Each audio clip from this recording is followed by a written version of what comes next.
कुरिन्थियों उसका 10 और 10 का 4 वचन, जहाँ इस तरह लिखा है, क्योंकि हमारे युद्ध के हथियार शारीरिक नहीं परंतु गढ़ों को ध्वस्त करने के लिए ईश्वरीय सामर्थ से परिपूर्ण है। तो यहाँ पर इस वचन में करीब कुछ बातें हैं जो मैंने जो परमेश्वर का वचन हमें बता रहा है। सबसे पहली बात, परमेश्वर हमें अपने आप के लिए को जो समझने के लिए, मेरे और आपके लिए जानने के लिए कि हम लोग और एक दूसरी जगह इस तरह से लिखा कि हम एक सिपाही हैं। तो युद्ध के विषय में परमेश्वर ने एक उदाहरण युद्ध ले रहे। तो युद्ध जब अभी विषय के लिए हम प्रार्थना भी किया है, वो एक शारीरिक लड़ाई है और यहाँ पर एक आत्मिक युद्ध के बारे में बात की गई है। और ये उधर जो शारीरिक एक आत्मिक युद्ध है और आत्मिक युद्ध और शारीरिक युद्ध में तो हम समझते हैं क्या, शारीरिक युद्ध में तो हमारा दुश्मन सामने खड़ा है और सामने हम उसको देख रहे हैं, लेकिन आत्मिक युद्ध में हम उसको शारीरिक आंखों से हम देख नहीं सकते, पहचान नहीं सकते हैं। लेकिन परमेश्वर का धन्यवाद हो, आत्मिक युद्ध के लिए परमेश्वर आत्मिक हथियारों के बारे में विषय में बात कर रहे हैं, जो आत्मिक हथियार। और दूसरी बात बहुत ही सामर्थ्य है कि दूसरी ये हथियार जो परमेश्वर की सामर्थ्य से परिपूर्ण है, परमेश्वर की सामर्थ्य से भरपूरी है और सामर्थ्य हथियार नंबर 2। और ये हथियार जो इतने इफेक्टिव हैं, इतना असरदार है, गढ़ों को ढाने वाले। जब गढ़ों का शब्द होता है तो स्ट्रॉन्ग होल्ड, इतना स्ट्रॉन्ग होल्ड मतलब जहाँ हर एक व्यक्ति, कोई बोले ये व्यक्ति इसका गढ़ है, वहाँ उसी की चलती है, उसके सिवा और किसी के बारे में सोच नहीं सकते हैं। और मतलब एक पूरा उधर एक इस तरह की मैं कैसे बोलूं, एक बहुत ही ज्यादा स्ट्रॉन्ग होल्ड, जैसे कि एरिको की दीवार के विषय में हम बोल सकते हैं कि एरिको की दीवार जो इतना स्ट्रॉन्ग है, जिसको ढाने के लिए इतना इजी नहीं था, तो बिल्कुल भी इजी नहीं था। लेकिन उस वहां पर जब हम सभी के को पता है कि वहां पर शारीरिक हथियारों का इस्तेमाल नहीं किया गया, उस गढ़ को ढाने के लिए, उस दीवार को ढाने के लिए परमेश्वर ने एक ही हथियार जो है वो है आराधना का, परमेश्वर की आराधना करना, परमेश्वर की बड़ाई को आगे रखना है, परमेश्वर की स्तुति करना है, परमेश्वर की आराधना करने के लिए। मैं 2-3-4 विषय ज्यादातर जिसे मैं अपने जीवन में और कलीसिया के ऊपर भी बात के ऊपर कि हम जो प्रभु में है, हमारे जीवन जो हम प्रभु में विश्वास करने वाले हैं, हम प्रभु की जो सेवकाई कर रहे हैं, हमारे जीवन में कुछ चीजों बहुत ही स्ट्रॉन्ग होना है। प्रार्थना का भी, हमें प्रार्थना करने वाला होना है। नंबर 2, हम आराधना करने वाला होना चाहिए। नंबर 3, हम परमेश्वर के वचन को हमारे जीवन में लागू करने वाला होना चाहिए, क्योंकि ये वो हथियार है। यदि हमारी प्रार्थना है, मैं पिछले समय में प्रभु के दास से, किसी मंच पर टाइगर सर से मैंने सुना है कि प्रार्थना, कुछ लोग इस तरह बोलते हैं कि नहीं, प्रार्थना की शक्ति। आज मैं ये शब्द जब से मैंने सुना उसके बाद कि प्रार्थना की शक्ति नहीं, परमेश्वर की शक्ति जो प्रार्थना के द्वारा काम करती है। और मैंने हमेशा इस बात उस समय से अभी मैं कभी उस शब्द को यूज नहीं करता हूँ।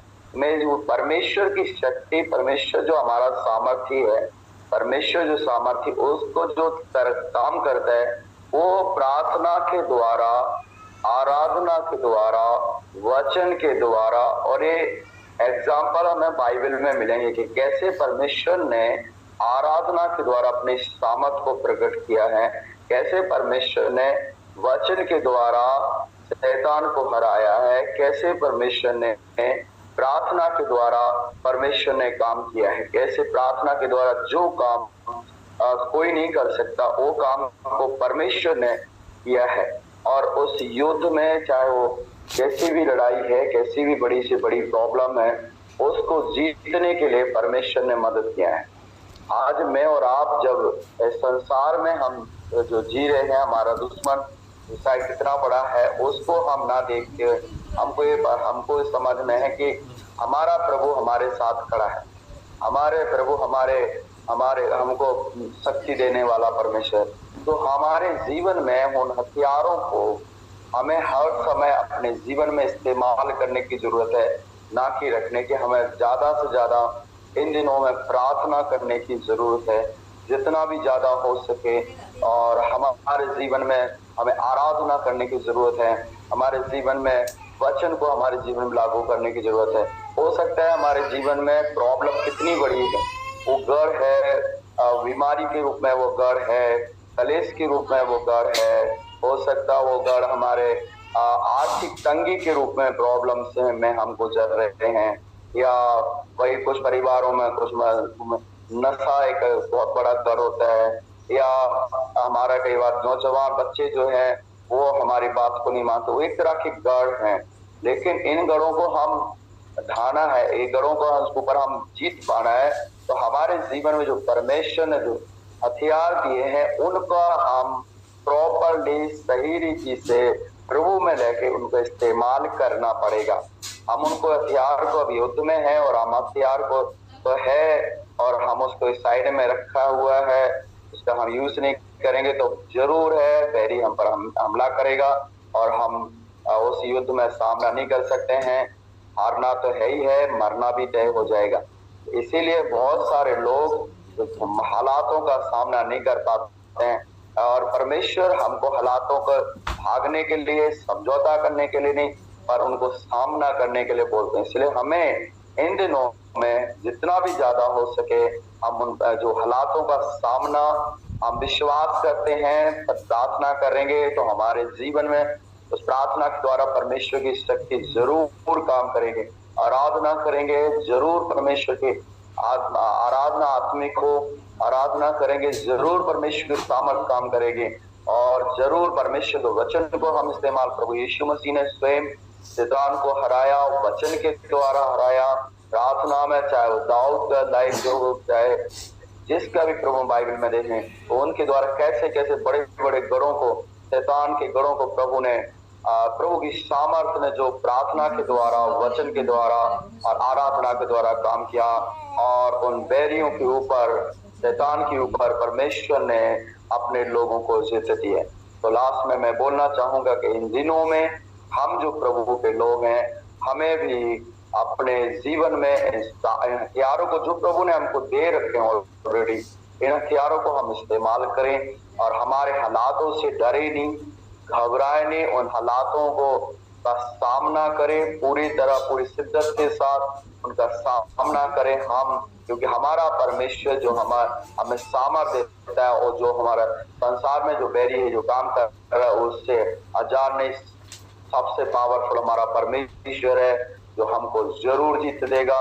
और गढ़ है, जो बीमारी, जो भी प्रॉब्लम है, इसी तरह की परेशानी है, उसके ऊपर हम जरूर जीत पाएंगे, और हमारा परमेश्वर हमें उस लड़ाई को, इस युद्ध को जो भी है, हम उस युद्ध में जीतेंगे। और लास्ट में बोलना तो वो वचन प्रभु बोलते हैं, ऐसे लड़ो कि जीत पाओ। कभी भी हमारे अंदर ये ना हो क्या होगा, हमको पता है हमारे अंदर एक स्ट्रॉन्ग विश्वास इस साथ में कि हमारा प्रभु है, जीत हमें जरूर मिलेगी। परमेश्वर पिता इस वचन के द्वारा आप सबको आशीष दे। एक और बार धन्यवाद करता हूँ डायरेक्टर सर के लिए, निर्देश के लिए, जो मुझे दिए गए समय के लिए एक और बार धन्यवाद। परमेश्वर आप सभी को इस वचन के द्वारा आशीष दे।